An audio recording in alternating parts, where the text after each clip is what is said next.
Hola nuevamente, les saluda Ricardo Caraccioli, esta vez con convertidor DC-DC elevador VOS.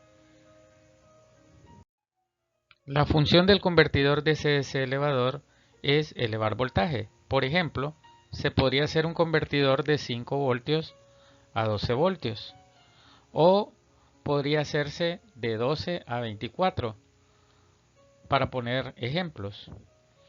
Este podemos ver que está constituido por una bobina, un conmutador que está controlado por PWM, un diodo, un capacitor y la carga. Ahora bien, ¿cuáles son los cálculos relacionados a este?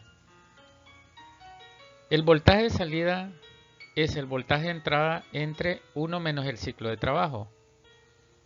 La inductancia mínima para modo continuo sería ciclo de trabajo por 1 menos ciclo de trabajo al cuadrado por R en el numerador, o sea la resistencia, entre 2 veces la frecuencia de la PWM.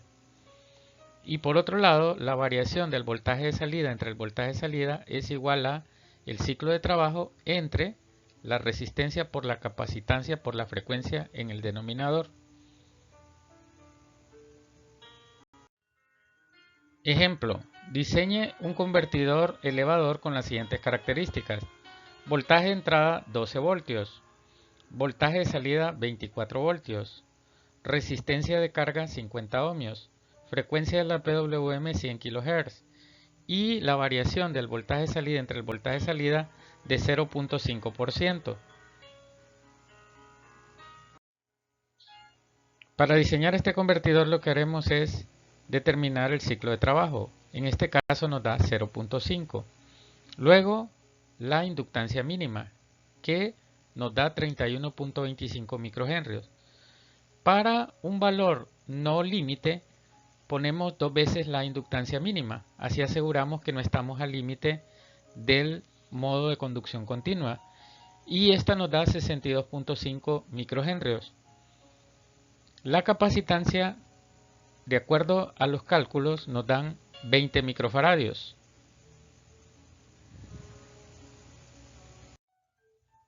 Procederé a hacer una simulación con el circuito elevador calculado. Para eso pondré la bobina de 62.5 microhenrios.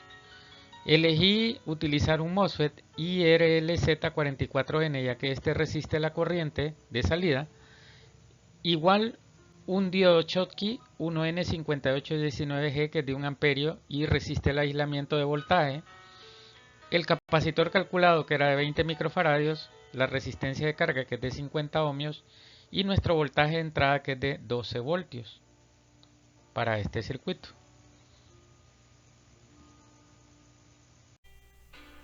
Bien, procedemos a hacer la simulación. Para esto pues configuramos el generador de funciones a 100 kHz, 50% de ciclo de trabajo tal como habíamos calculado.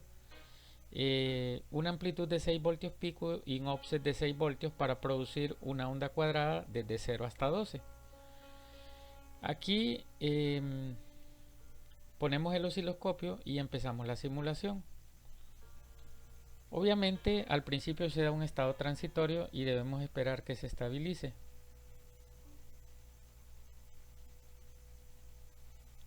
Según este simulador,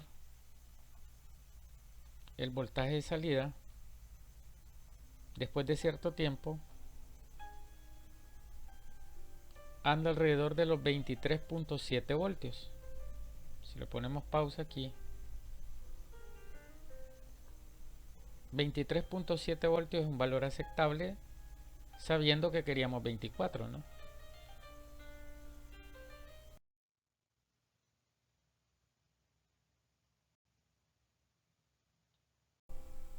Bien, luego de hacer el experimento generando la PWM con un generador de funciones, decidí hacer la PWM esta vez con un 555, que es un timer oscilador. Este está configurado en modo estable, pero con un diodo para que pueda hacer el 50% del ciclo de trabajo. Y la frecuencia anda aproximadamente por 100 kHz, que es lo que queremos. Aquí podemos ver la entrada de 12 voltios y el mismo circuito convertidor DC-DC, solo que ahora a la puerta del MOSFET llega la señal de onda cuadrada que está aquí con este cable azul que sale del 555. En el osciloscopio veremos las dos señales, la señal del 555 junto con la señal de salida de voltaje. Podemos ver ahí la onda cuadrada. Las dos escalas están en 20 voltios, el canal A y el canal B.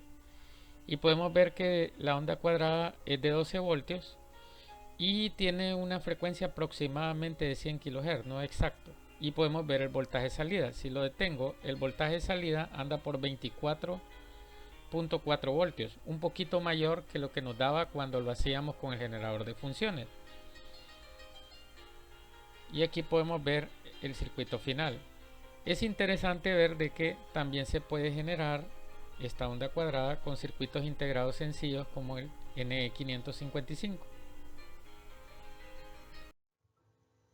La exactitud de los cálculos dependerá de factores como el voltaje del diodo, la resistencia del diodo, la resistencia de encendido del conmutador, la resistencia del inductor, que si se consideran darán más exactitud en las respuestas. Otra cosa importante en esta fórmula es considerar que aquí V sub G es el voltaje de entrada y V el voltaje de salida del convertidor DC-DC elevador. También podemos ver una relación de la eficiencia considerando los parámetros. Esto fue tomado del libro del Dr. Robert Erickson.